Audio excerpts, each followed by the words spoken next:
street. So they're automatically liable for his negligence.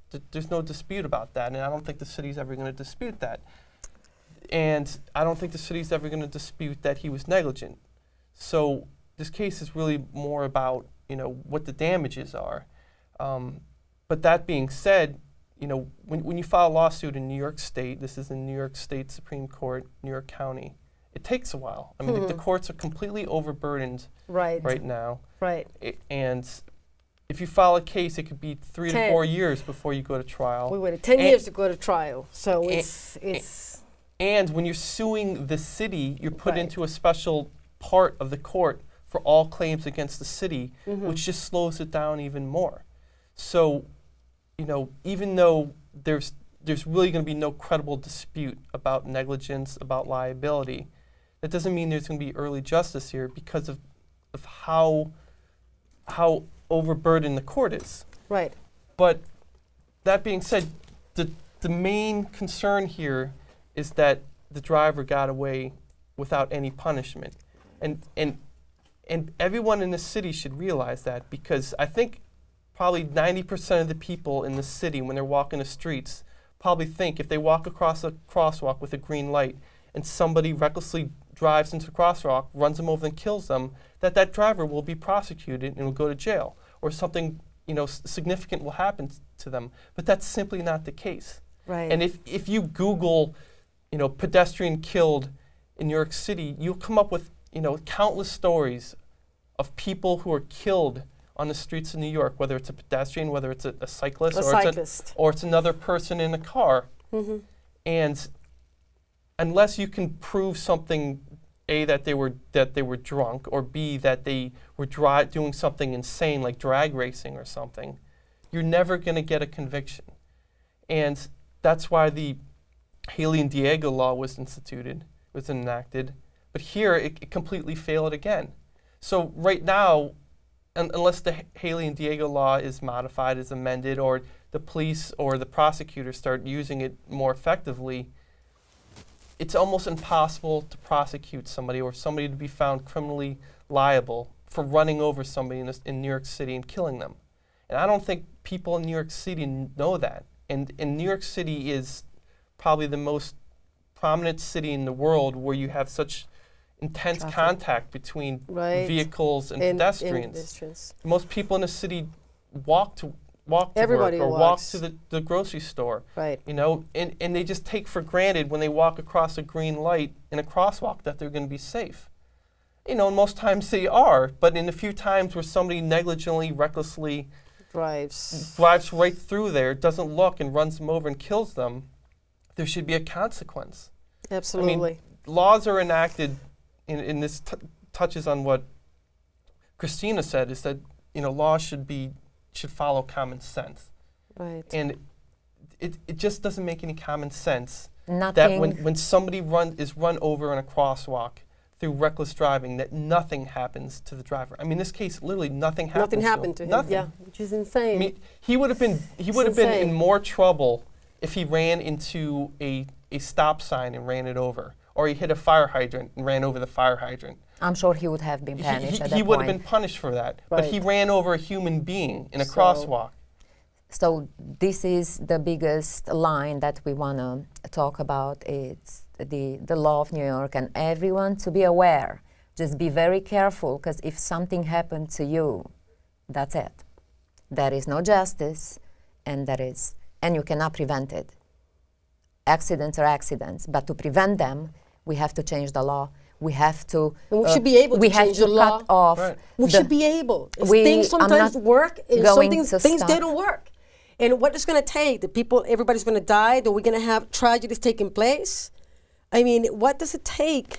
It's like sometimes the law is untouchable. And they should make intersections more safe. And it shouldn't be that way. Well, that's the question. When you say I'm on a crosswalk with a green light ahead of me, I'm safe, right? Right. Why did they make those crosswalks for? Yeah.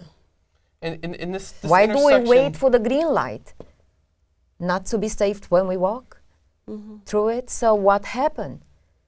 They let the guy street, so who killed my daughter? I need to know, because he didn't, obviously. He personally, he didn't want to. He didn't see her. What happened? Right. I need an answer. What really happened? What really happened? Right. Well, I mean, our position is that he did know that he hit somebody, and that when he fled the scene, he knew exactly what he was doing, and he was brought into justice many days later. He could have cleaned all the evidence off. I don't think there's any dispute that truck hit her. Right, but how do you even sleep at night? You know, it's how do you sleep at night when you know you took somebody's life? Forget about lawyers, forget about papers, forget about the press, forget about the city. How do you sleep at night when you know that you killed somebody? That you know in your heart that you took somebody's life? How do you go on? How do you live? And it's a moral problem. This is something that is very precious because this is your daughter. I believe he's not a moral person, and why I'm saying that is the way he drove that night. If he would have yelled,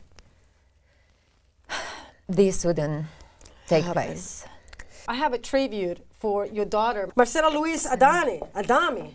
For what are you singing to us? Quando me vo from La Boheme. Okay, this is something that is for you, for your daughter. I'd like to dedicate it to her, and I'm sorry for your loss. Thank you. Thank you, hon.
Beautiful. God, opera's powerful. Yes. It is. That was beautiful. Thank you. Thank you. I want to ask you. God bless. Something. You think about your daughter every day. Every second. Every second. What do you tell her when you talk to her? What do you say to her? Well, basically that I miss her a lot and I love her very much, and I hope God will have mercy on me and take me to the place where she is as soon as possible. And I promise her I'll do my best to get where she is as soon God will allow me to, with His mercy. I'm just taking it in, something that is... how do you... I don't want anyone to try my shoes, if you know what I mean. No. But all I can tell you, you do not want to go on anymore. There is no reason. It's so hard. I'm just taking it in, something that is... I don't want anyone to try my shoes, if you know what I mean. No. But all I can tell you, you do not want to go on anymore. There is no reason. It's so hard that you look for her. I look for her sometime because it's still unreal for me. I mean, I can't accept it. Right. And I look for her. And then when I realize, I'm like, God, please have mercy. This is how I live every day. And of course, I have my reasons so far to go on and make a little justice if I can. Probably I won't be able to do justice on my case, but at least to change the law for another mother not to go through what I went through. This case was treated as a joke. The whole investigation, the way they held it, the way they treated it, it's a joke. And those are my reasons that I think helped me and drove me to go on. And of course, my husband, who's extremely supportive, and I want to thank him this way, and all my friends. And people like you, Sissy, who care. And I care because this is like for me to even sit. I said, God, it's a special interview. You know, like you do your homework, you do your